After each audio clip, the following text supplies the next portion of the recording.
When I was a kid, the disaster we worried about most was a nuclear war.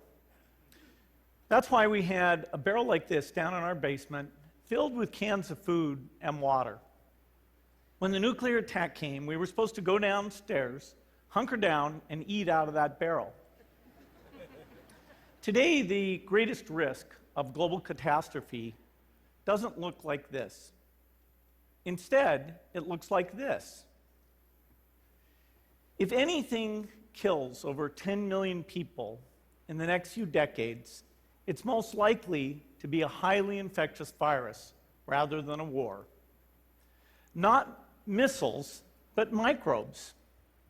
Now, part of the reason for this is that we've invested a huge amount in nuclear deterrence, but we've actually invested very little in a system to stop an epidemic. We're not ready for the next epidemic. Let's look at Ebola. I'm sure all of you read about it in the newspaper. Lots of tough challenges. I followed it carefully through the case analysis tools we use to track polio eradication. And as you look at what went on, the problem wasn't that there was a system that didn't work well enough. The problem was that we didn't have a system at all. In fact, there are some pretty obvious key missing pieces. We didn't have a group of epidemiologists ready to go who would have gone, seen what the disease was, see how far it had spread. The case reports came in on paper.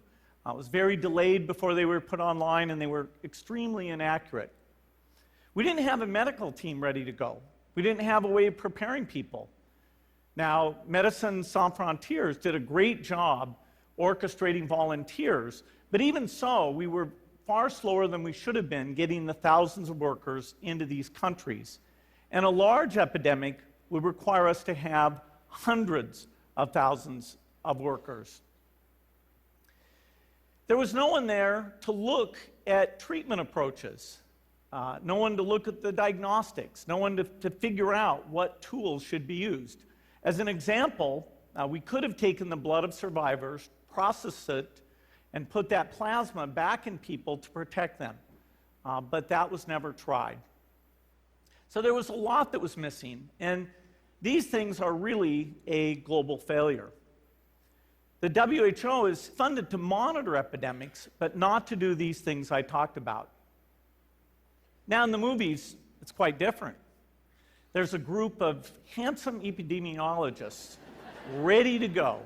They move in, they save the day, but that's just pure Hollywood.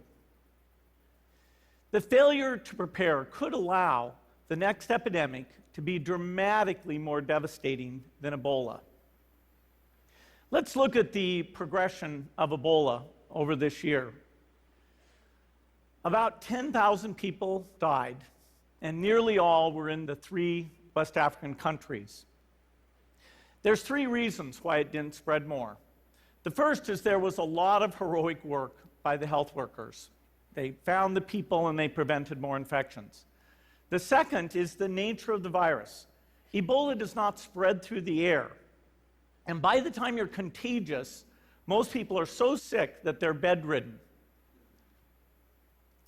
Third, it didn't get into many urban areas, and that was just luck. If it had gotten into a lot more urban areas, the case numbers would have been much larger. So next time, we might not be so lucky. You can have a virus where people feel well enough while they're infectious that they get on a plane or they go to a market. The source of the virus could be a natural epidemic like Ebola, or it could be bioterrorism. And so there are things that would literally make things 1,000 times worse. In fact, let's look at a model of a virus spread through the air like the Spanish flu back in 1918. So here's what would happen. It would spread throughout the world very, very quickly. And you can see there's over 30 million people die from that epidemic. So this is a serious problem. We should be concerned. But in fact, we can build a really good response system. We have the benefits of all the science and technology that we talk about here. We've got cell phones to get information from the public and get information out to them. We have satellite maps where we can see where people are and where they're moving. We have advances in biology that should dramatically change the turnaround time to look at a pathogen and be able to make drugs and vaccines that fit for that pathogen. So we can have tools, but those tools need to be put into an overall global health system, and we need preparedness. The best lessons, I think, on how to get prepared are, again, what we do for war. For soldiers, we have full-time waiting to go. We have reserves that can scale us up to large numbers.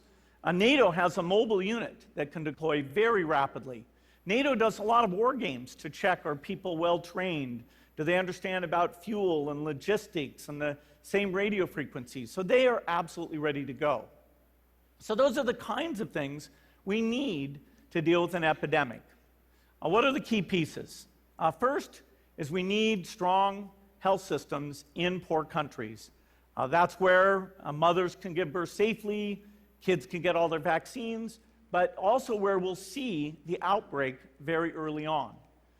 We need a medical reserve corps, lots of people who've got the training and background who are ready to go with the expertise. And then we need to pair those medical people with the military, taking advantage of the military's ability to move fast, do logistics, and secure areas. We need to do simulations, germ games, not war games, so that we see where the holes are. The last time a germ game was done in the United States was back in 2001, and it didn't go so well. So far, the score is germs 1, people 0. Finally, we need lots of advanced R&D in areas of vaccines and diagnostics. There are some big breakthroughs, like adeno-associated virus, that could work very, very quickly. Now, I don't have an exact budget for what this would cost, but I'm quite sure it's very modest compared to the potential harm. The World Bank estimates that if we have a worldwide flu epidemic, global wealth will go down by over $3 trillion, and we'd have millions and millions of deaths. These investments offer significant benefits beyond just being ready for the epidemic. The primary health care, the R&D, those things would reduce global health equity and make the world more just as well as more safe. So I think this should absolutely be a priority. There's no need to panic. We don't have to hoard cans of spaghetti or go down into the basement. But we need to get going because time is not on our side. In fact, if there's one positive thing that can come out of the Ebola epidemic, it's that it can